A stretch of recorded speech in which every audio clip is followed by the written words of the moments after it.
Hello everybody, and thank you for watching this video. This week we're going to be talking about employee empowerment and service predisposition.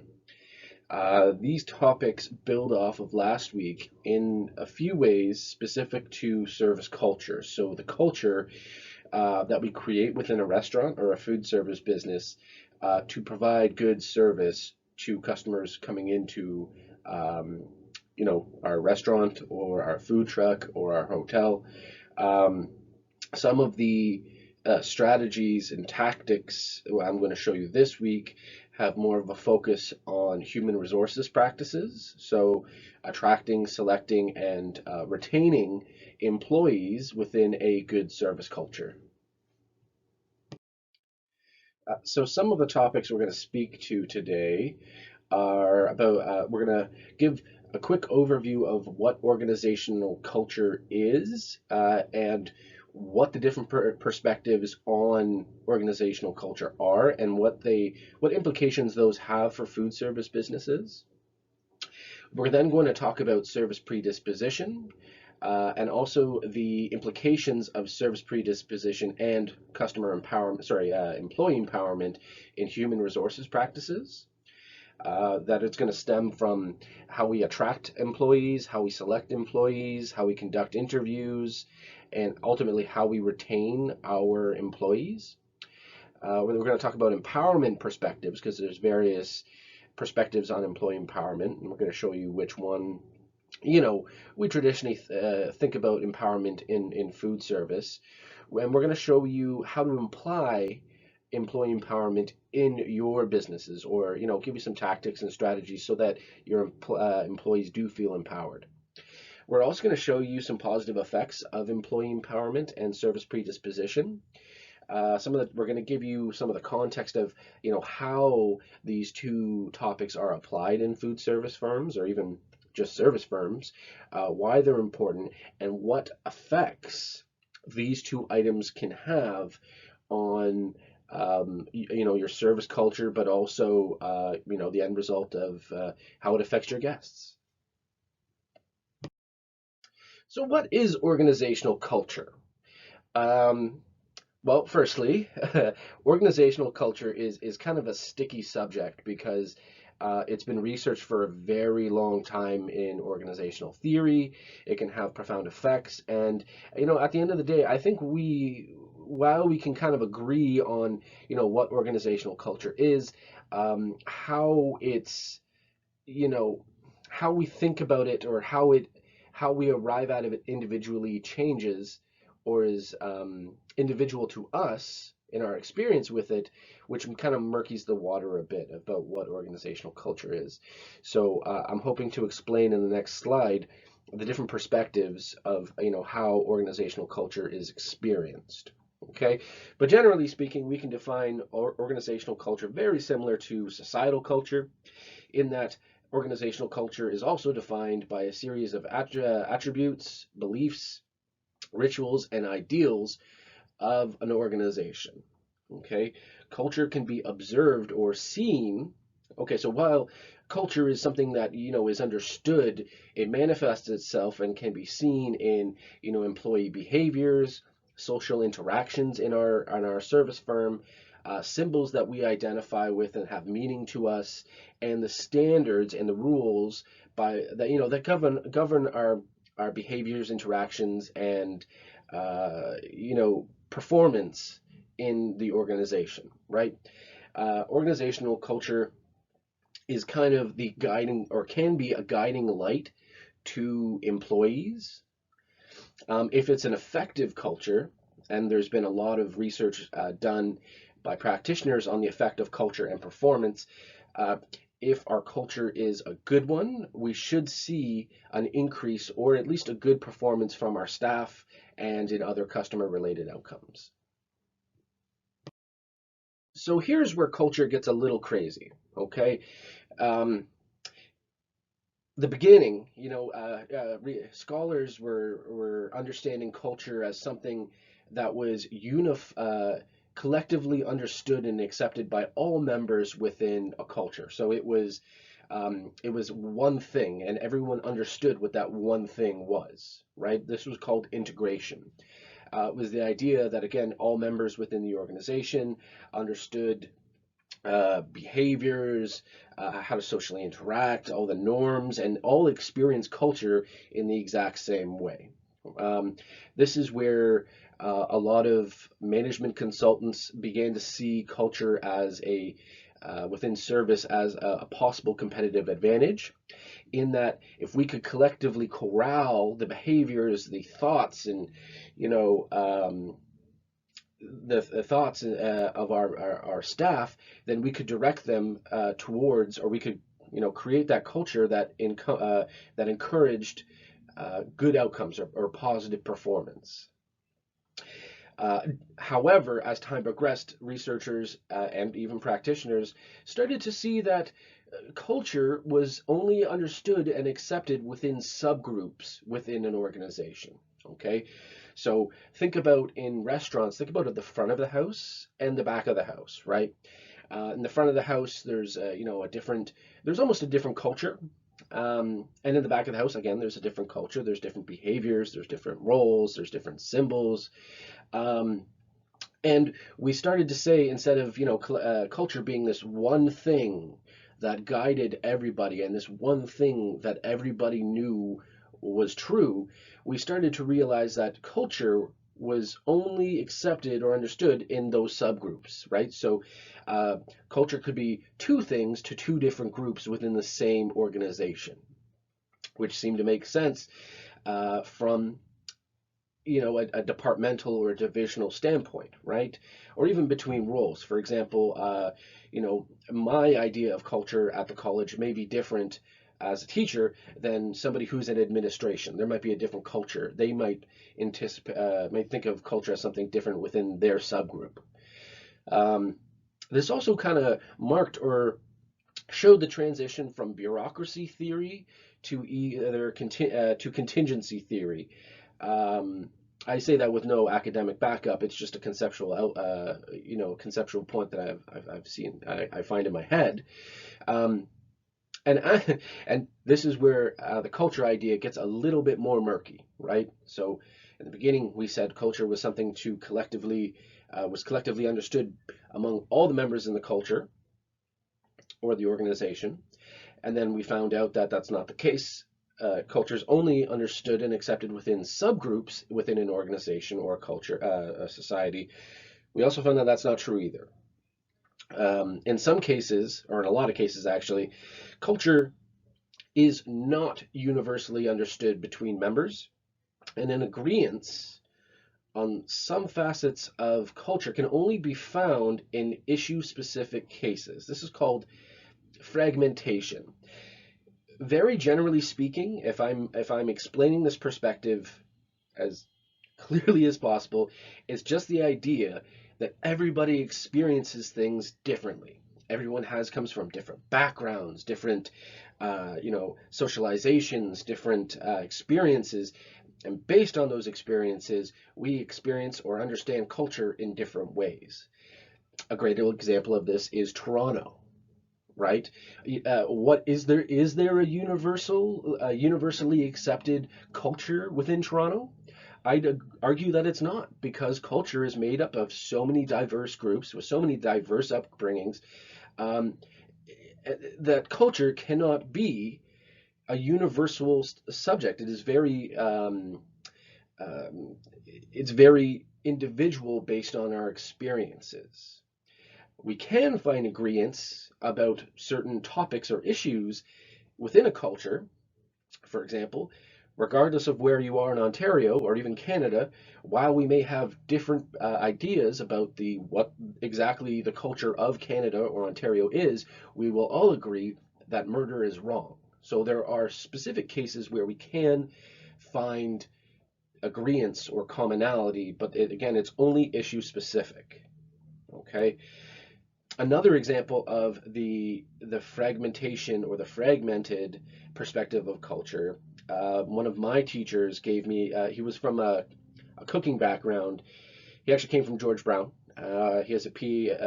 He's editor and has a PhD in organizational science, with a specific focus on culture. One example of that he gave about fragmented cultures or cultural fragmentation is, in a kitchen, everybody in the kitchen is a cook. Everybody in the kitchen uses the same tools to some degree, a lot of the same ingredients that are in the fridge. However, they all make something different, and when it comes together, they experience uh, the food differently, or because they create different food. So while they were all collective in trying to create food for guests because they are cooks, they are fragmented in how they do that and with what they do, and with what they do that with. So they find ingredients and they're creating great food, but how that's accomplished is very individual. And this creates problems because if culture is not this one thing that is universally, or at least understood or accepted within subgroups, then how do we manage this? How can we use organizational culture to create a good service culture within food service? So how do we manage the culture? I was just saying, okay, so if culture is everything and nothing at the same time, how do we manage this as leaders and as food service managers? Historically, culture has been a variable for change management consultants, and it's had some success, but it's also had limited success in application. This is because organizational consultants or management consultants thought of or culture as that, again, this one unifying theme that was to direct and show people the way forward. This was primarily because of bureaucracy theory. You will understand that this is not the case anymore, and the fact that it's not the case is or the evidence that it's not the case anymore is found in the limited success in this application. For example, total quality management initiatives is a culture change management initiative, and you'll find that if you were to look it up, while we will all agree that, or while most academics and practitioners will agree that total quality management total quality management and just-in-time inventory management are positive, could have positive aspects, in application they're very limited because it requires a culture change, and it's not as easy as you think, or as the change management consultants would think. So if culture is not a universally understood phenomenon, then how do we manage this? Okay, so if we understand it is a variable, but it's a variable that's very difficult to change, how do we manage it? Well, again, it stems from the differentiation between the integrated, differentiated, and the fragmented versions or perspectives of culture. For example, if culture is fragmented, it is very individual based on our experiences and how we experience that culture, saying that, if people are the curators and the creators of the culture, and let's be very specific here, the people in an organization create the culture. Then management should be very purposeful of who they invite into and to participate with in their organizational culture.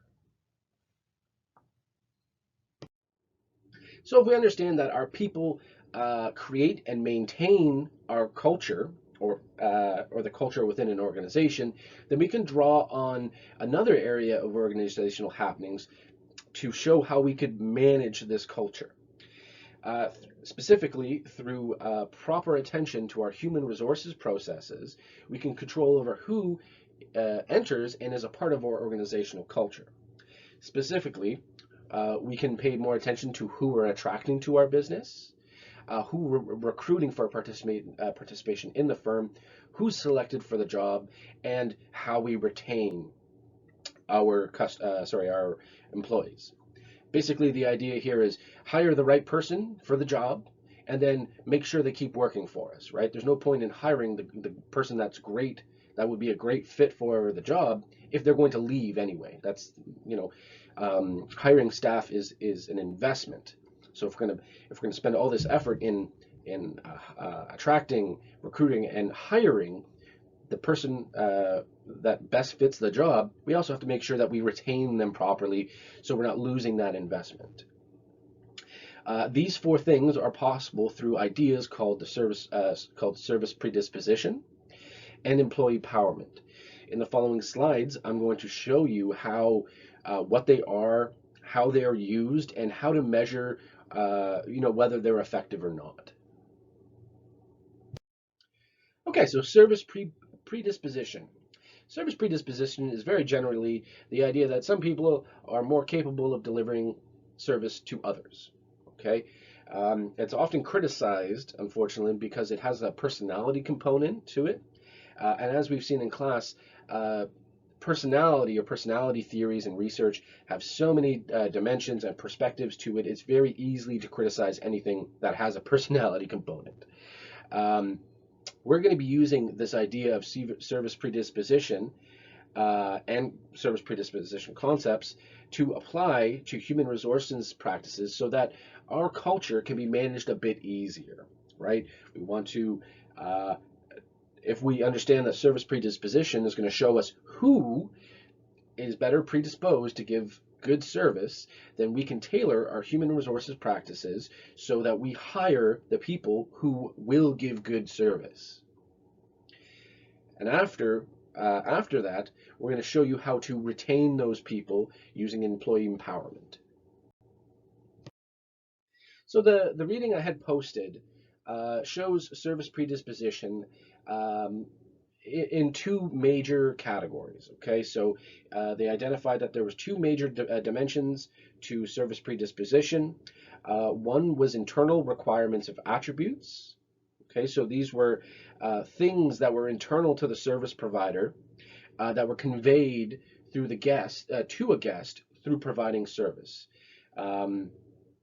And there were also external requirements or attributes. These were behaviors or processes that were used to actually serve guests. So the difference between the two were that the internal attributes were internal and key to the service provider themselves. Okay, so it did involve a little bit of personality.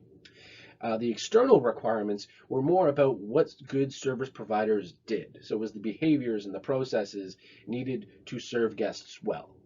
In the following slides, I'm going to detail, I believe, first the external requirements and then the internal requirements, what they are, how they're exhibited, and ultimately how to measure them.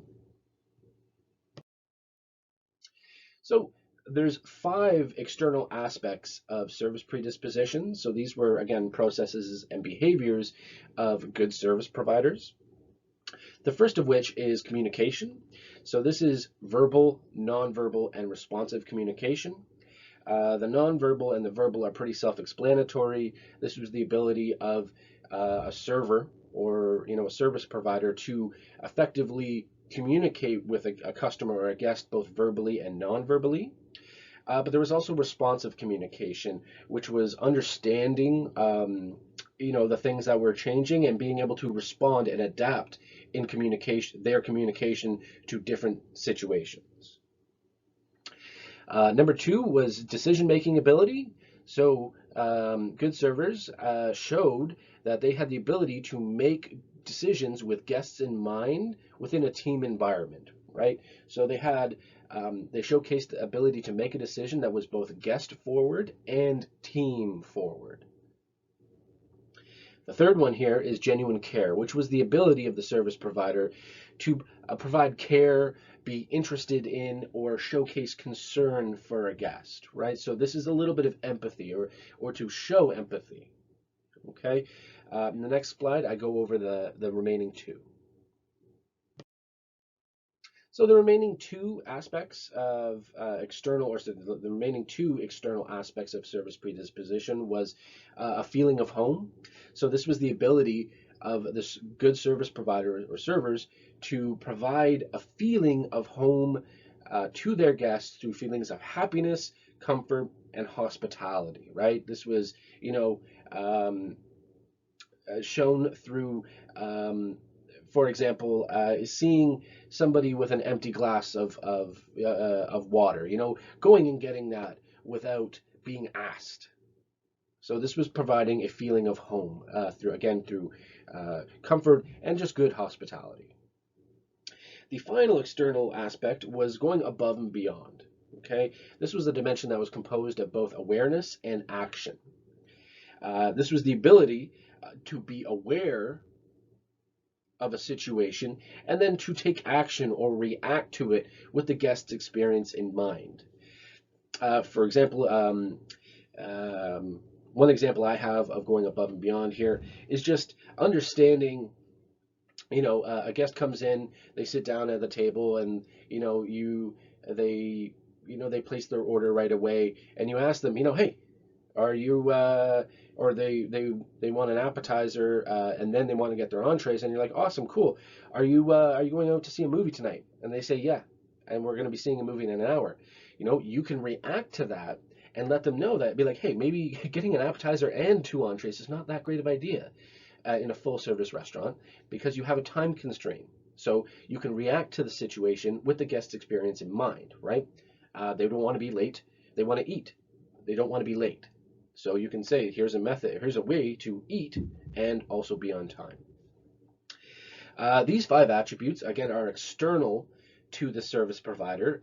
They're more acts and behaviors of the service provider themselves.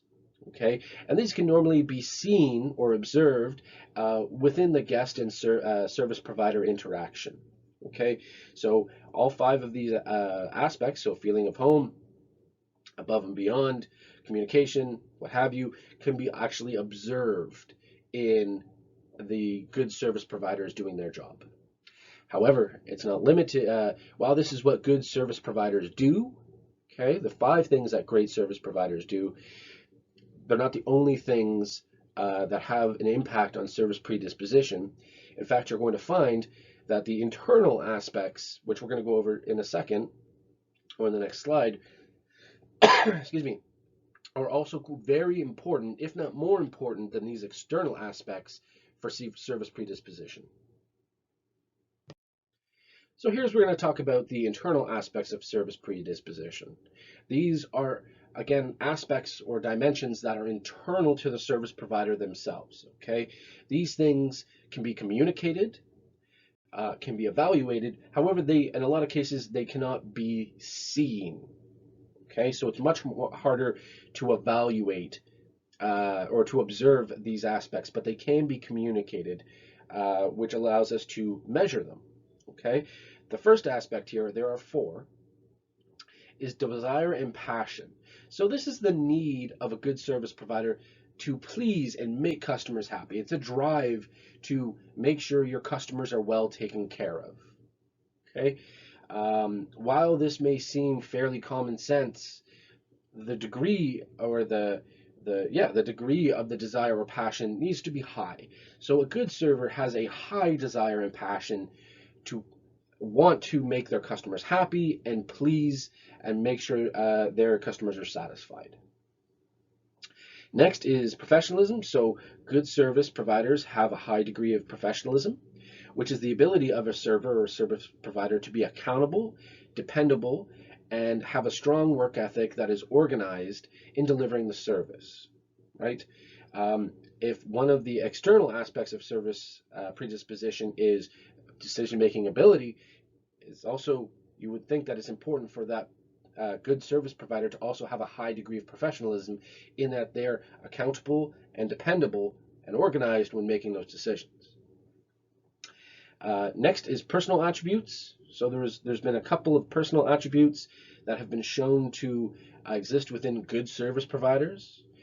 Some of these include self-confidence in the service that they're providing. So they believe, they have a desire to make customers happy, but they also have a self-confidence or confidence in that they can do that.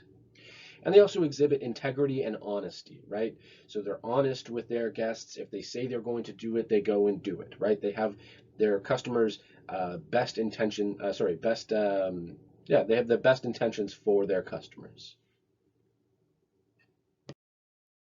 And the last internal aspect of service predisposition is, I believe in their article, it was just called social.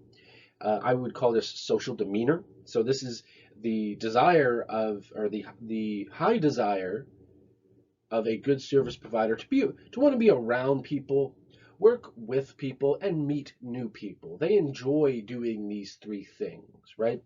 If you go back to our personas of service lecture, you also find that this is pretty much defining extroversion. which is liking being in social atmospheres, right? So somebody who's predisposed to give great service is usually an extroverted person.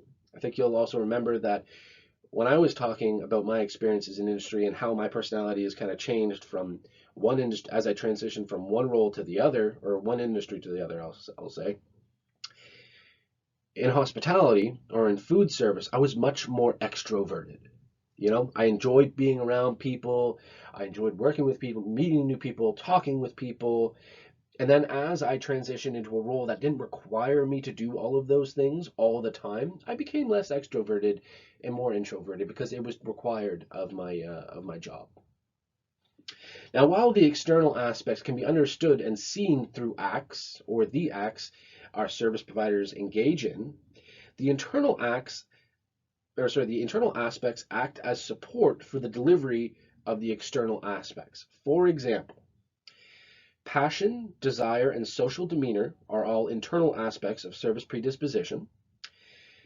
Without those things, okay, so without passion, desire, and social demeanor, going above and beyond would be very difficult for somebody, right? And going above and beyond is an external aspect. So the degree to which a person has a high degree of the internal aspects of service predisposition increases their ability to exhibit the external aspects of service predisposition. For example, somebody with, on the flip side of my example, if somebody has a high desire or passion to serve people, they're going to go much more above and beyond than someone who has, a minimal level of that. And where this becomes relevant to our discussion about culture is these things can be aspects of the people that we hire and attract to our businesses or invite to become a part of our culture, right? If we understand that passion, desire, social demeanor are important for the delivery of good service, and these are internal to the person, whereby defining essentially their internal culture, we want to invite these people to work in our service culture. And we'll show you how to do that in just a second. So as I said before, service predisposition research has some implications on how our culture is constructed, but ultimately who we attract and select to be a part of our service culture. Job ads should be crafted based on internal and external aspects of service predisposition. Some examples of this include, looking for, let's say this is a job ad for a bartender, right? Some skills or important skills that you might want to include in the job ad would be good communication skills. Why? Because this is an external aspect of service predisposition, is good communication skills. Same with the ability to make decisions, right? You need to have the ability to make quick and good decisions that are guest focused. This is, and again, an example of an external aspect of service predisposition. You can also say a full service restaurant seeking a passionate professional candidate who is also a caring and warm individual, right? Someone who's passionate and professional are both external and internal attributes of service predisposition, and someone who's caring and warm will be able to create the feeling of being at home, which is an external aspect of service predisposition. Another example I have here is, a successful candidate will be able to show the ability to consistently go above and beyond for guests.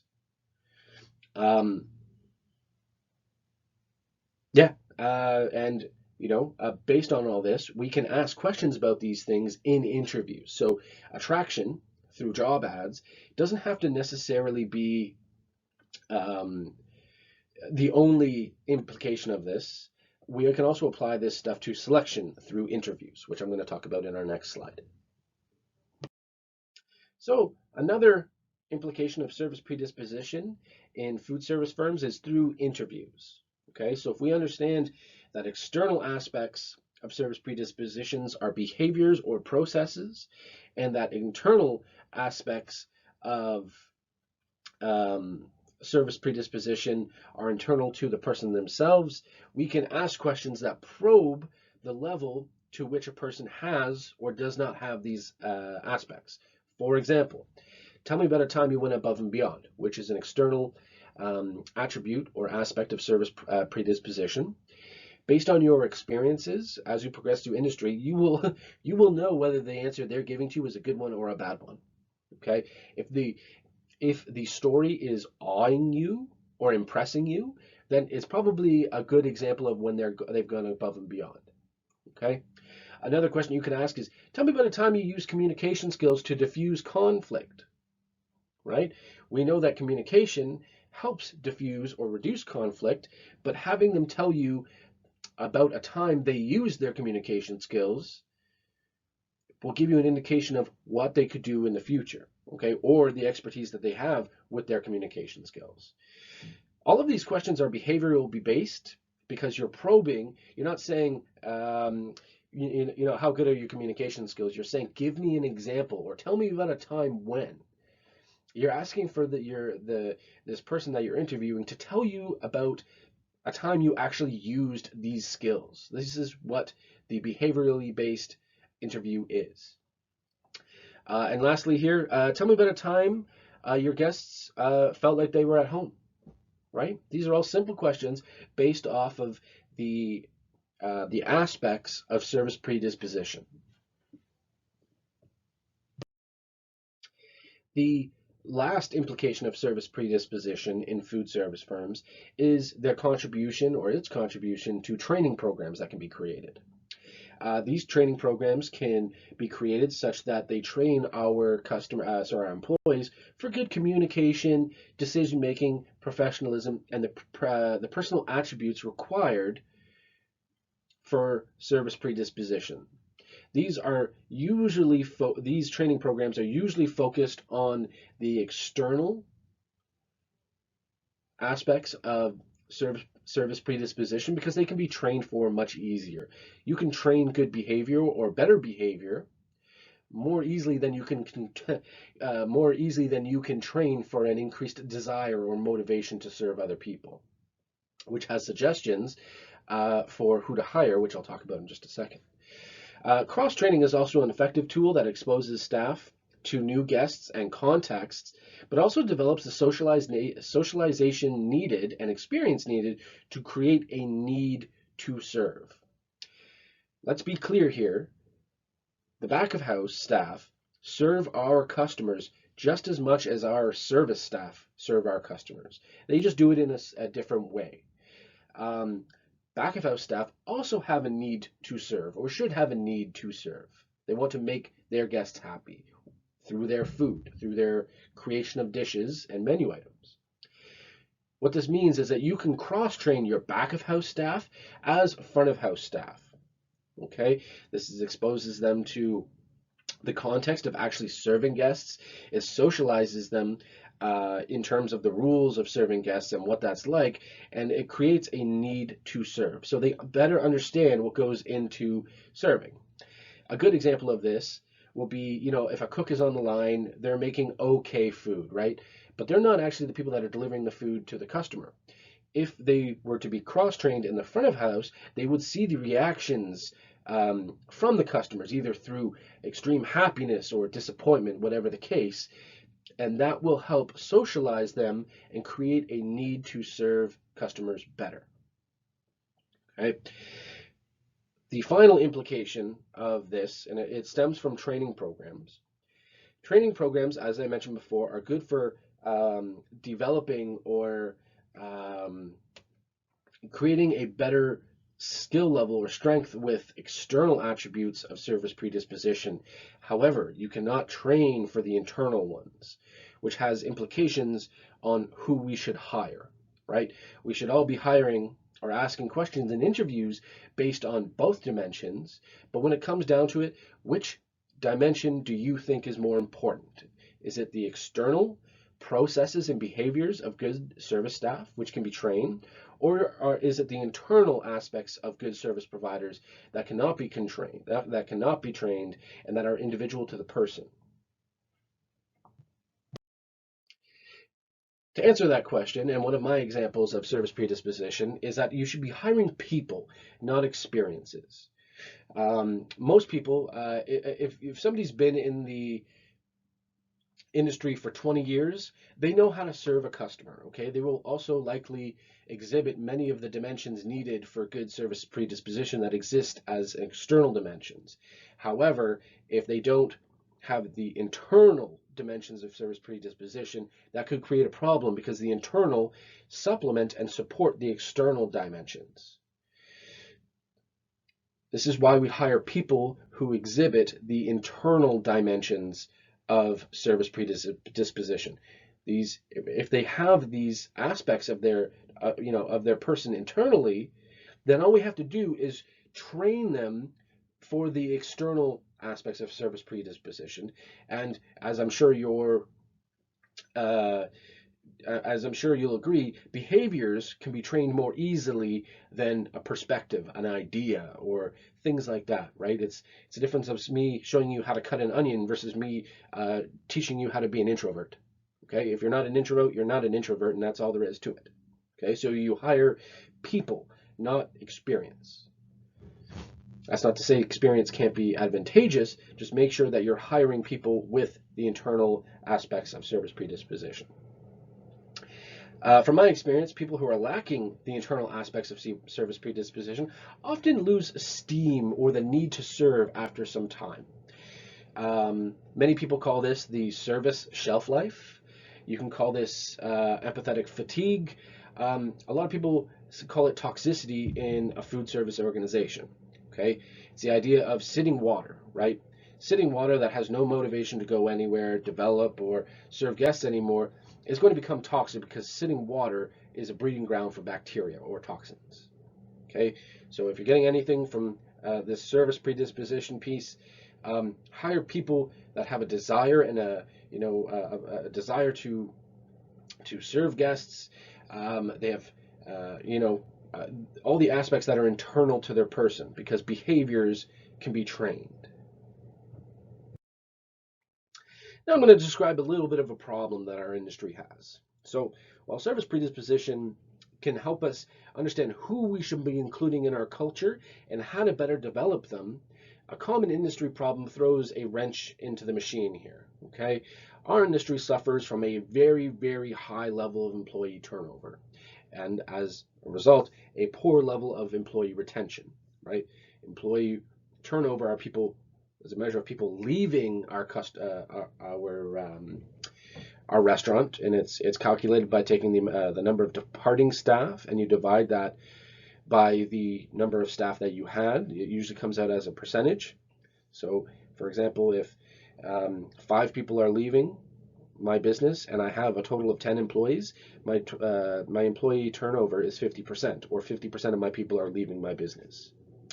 Retention, on the other hand, is the flip side of employee turnover. So it's the amount of people that you're retaining or keeping in your business year over year, month over month, whatever the time period is, and is measured by taking the amount of original staff minus the departing staff divided by the original. So that would be who you'd be retaining. So if you had 10 employees originally, 5 left, you minus 5, so you've got 5 divided by 10, you also have a 50% retention rate. If you're putting all this effort into hiring the right people and training the right people for your service culture, you want to make sure you're retaining them, because otherwise it's a lost investment, right? You're going to put a lot of effort into hiring them, into training them. It'd be a terrible waste if they come into your business and leave within 2 weeks, right? So we have to understand how to retain our great employees. Okay, so how do we keep them within our business? There's a one-stop shop for this one thing, thankfully, or at least this is the one I would advocate for. Okay, so we want to retain our employees. We want to understand what tactics can we use to keep our good employees after we've selected the right ones and trained them. right? We can do this with employee empowerment.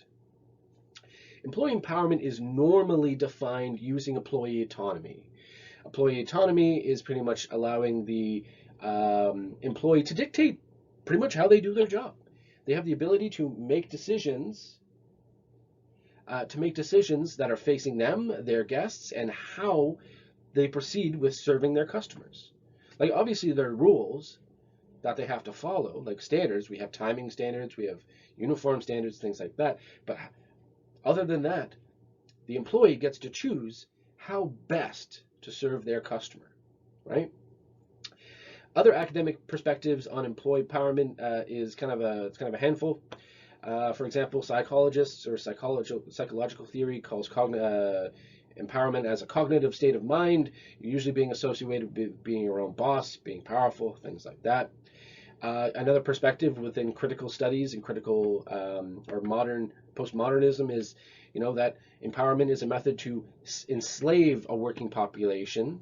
And it's really funny. And if you think about it, it's actually kind of true in a weird way. But you're basically giving your staff the illusion of choice, and by giving them the illusion of choice, they're going to do what they think they need to do to serve their customers, whereby it's still achieving your goal. So it's giving choice or giving control and actually, putting into place a stronger sense of management control.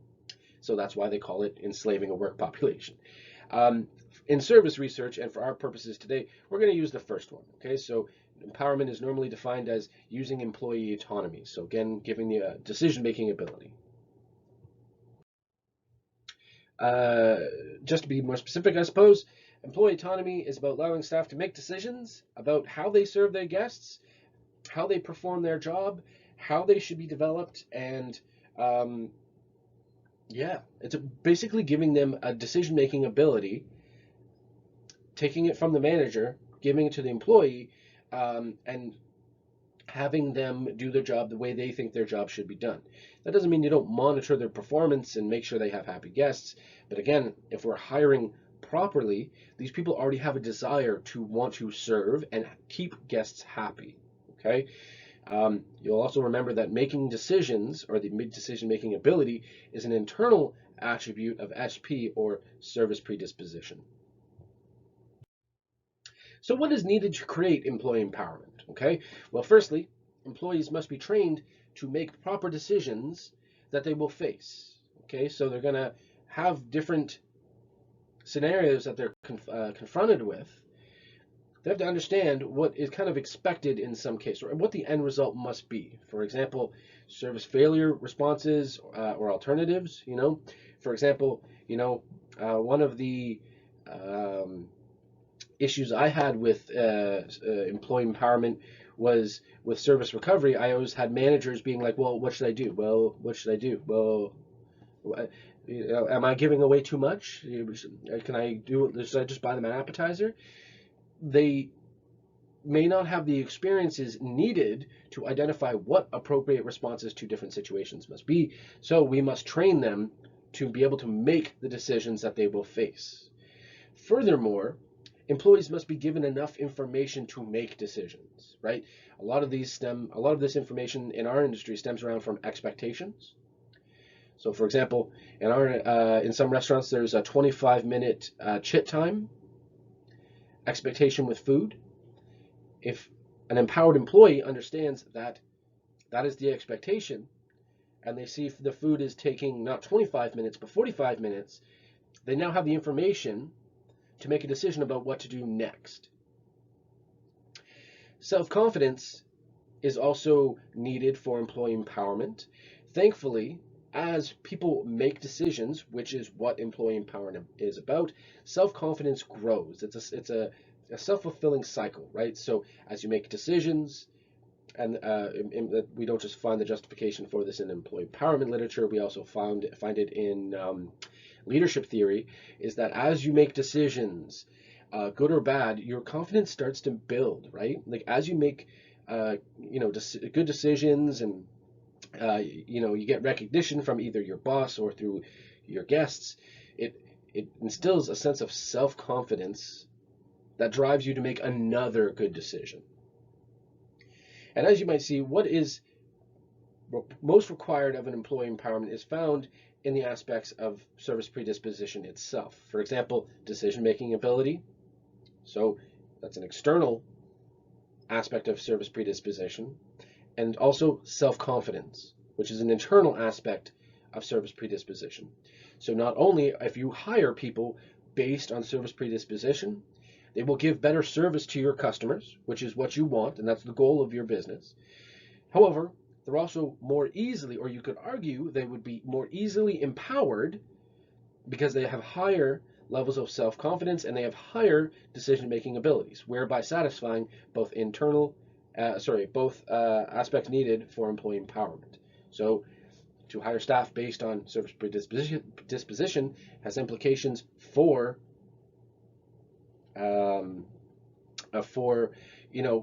hiring your staff, but or who's the best person to give good service, but it also has implication on employee empowerment in that these people can be more easily empowered. So here we talk about some of the effects of employee empowerment, right? So you let people make decisions about their job and how they do their job, and you make them responsible and accountable and dependable for the service experiences that they help create. Okay, but what are the ultimate effects of employee empowerment? What are some things that can happen from doing this, right? Giving up control is always a difficult thing to do, especially for certain kinds of managers that like control. But what are some positive things that stem from employee empowerment? Why would we do this in practice, right? Firstly, employee empowerment has been shown to increase service quality evaluations. Okay, empowered employees produce better service outcomes. Okay, their customers are satisfied and they are loyal, or they've been shown to increase customer satisfaction and loyalty based on increased service quality evaluations, usually through the ServQual measurement instrument. Secondly, employee empowerment has been shown to increase customer satisfaction and loyalty after service failures. I believe that was one of your readings this week, and it was a large part of my research in that, people who are empowered can create better service outcomes even in less favorable circumstances. For example, service failures.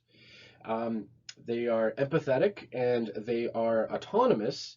They understand what their customer is going through and how they've been affected by the failure. Based on that, they also have the ability to make a decision that will make that customer satisfied in the situation because they're aware of it through an empathetic approach to service failures, and create loyalty because it was about fixing the wrong or instilling justice. Employee empowerment has also been shown to increase employee satisfaction, and increase employee retention.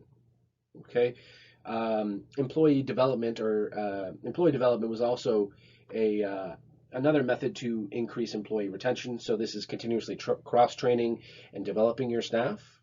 But employee empowerment was also a factor that showed increased employee satisfaction and increased employee retention. So keeping the people that we've done a lot of hard work to include in our great service culture.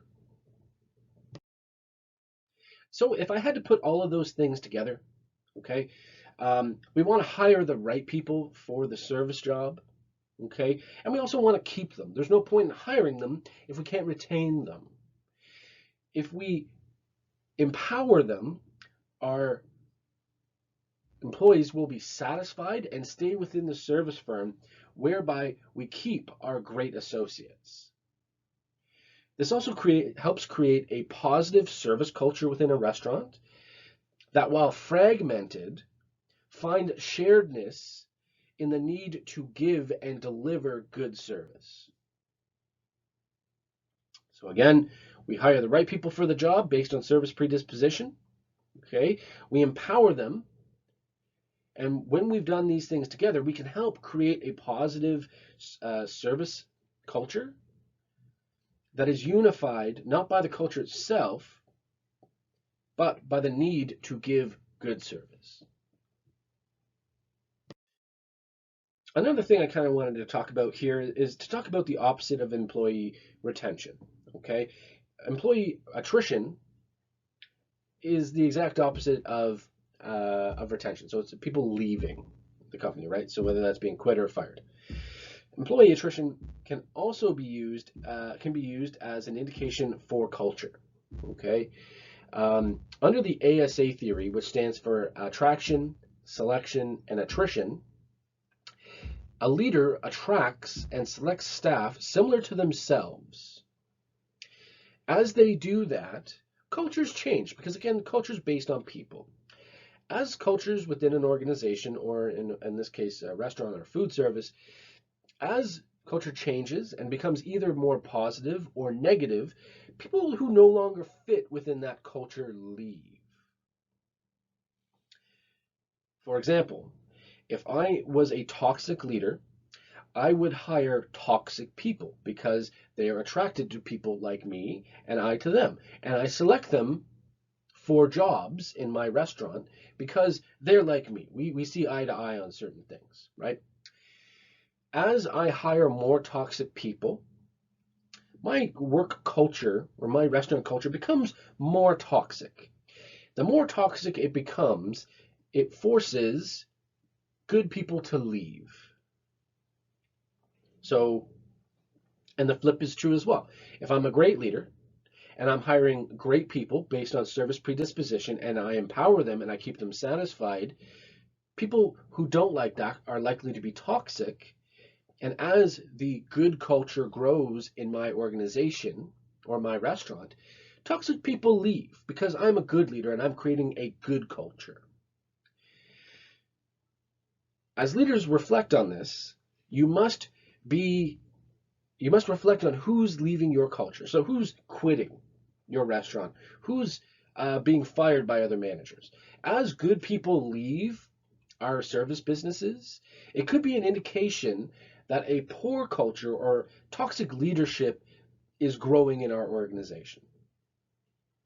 As we do that, we need to reflect on our leadership abilities or the people that we're working with, suggesting again that leadership is a central aspect of delivering good service and hospitality. In fact, if you think about it, could service predisposition research also be applied to leadership theories? For example, servant leaderships, a desire to put people, a desire for the need to serve people in service predisposition, which was an internal aspect. Could that not be the exact same thing as, or be applied to servant leadership, in that the servant leader is about serving or wants to serve the needs of his or her employees' needs? Just a thought. All right, so next week, there's no more content. I wanted to condense these last 2 weeks into very, very specific, topics, so that it would help you complete your final assignment. Okay, so we went over some of the basic theory, the tactics, strategies to be used to create good service culture, empowered employees, things like that. I didn't necessarily go into all the inner workings. I gave you what you need to know. Okay, so you have everything you need to complete your final assignment. Next week, I want you to please work in your groups to complete it. Okay, please follow the posted guidelines to the final case study tab, in that while you're going to be creating a report that identifies the issues and the causes of the problems or issues in the case. So you're going to say, this is what the problem is, or one of the problems. There's going to be many problems. You've identified one problem. This is the cause to that problem. Here's another problem. Here's the cause to the other problem. So you're identifying issues and causes. You can then go to identify the alternatives that you could take to fix the causes and thus the problems. Based on those alternatives, you're going to give recommendations on how to solve those issues and causes, I believe from Holly's perspective. Okay, based on these recommendations, you're going to identify an implementation plan. So how are you going to implement these changes or these recommendations? And then how are you going to measure or evaluate if the recommendations are having the desired effect in addressing the causes of the problem? So essentially, you're going to make recommendations, you're going to tell somebody how to implement these changes in an organization, but how are you going to measure or know if the problem has gone away? Okay. Um, in approaching the case study, I suggest reading it once and then putting it to bed for a day and then read it again. Highlight what you think some of the big problems are in the case. With your group, identify some of the causes. Okay. You want to get at the root cause of the problem and not just the symptom itself. Okay. Um, and then as a group, identify some alternatives that you could take to address the issues, and remember that some alternatives can have positive effects on multiple issues, so you have to understand how each alternative is going to affect each of the issues you've identified. Based on those alternatives and your discussion of why those would be beneficial, you're going to give some recommendations, so what your group is recommending to the restaurant in the case. Once you've given your recommendations, you're going to identify an implementation plan, so how you're going to make or how you're going to action those recommendations, and then again how you're going to evaluate it. Okay, and it must be consistent with this course and the literature. So you're going to be using quite a bit of the academic reading and the topics that we've used in this course in your recommendations and your implementations, and like your justification for your recommendations and your implementation plan. I want to see that the proof of what you're saying is coming from the scholarly work. Okay, so I want to see lots of citations. And yeah, so tomorrow or on Monday, I have office hours from, I believe, 1 till 2:30. Okay, I have no more content planned. Please come see me if you have any questions. I received most of your reflections. I will be marking those over the course of the week. Okay. If you're having problems with or getting together with a group, please let me know. I've put 7 different Collaborate sessions open on Blackboard Collaborate, so you and your group can go and meet. I've put all of the students on there as moderators, so you can mark up, you can share a screen, you can share audio, do anything you want. Okay, your group number as posted to the final case study page is the corresponding group room. So if you're group number 1, you want to go into group number 1 room. Okay, so as always, if you have any questions, please let me know. And yeah, thank you for watching this video.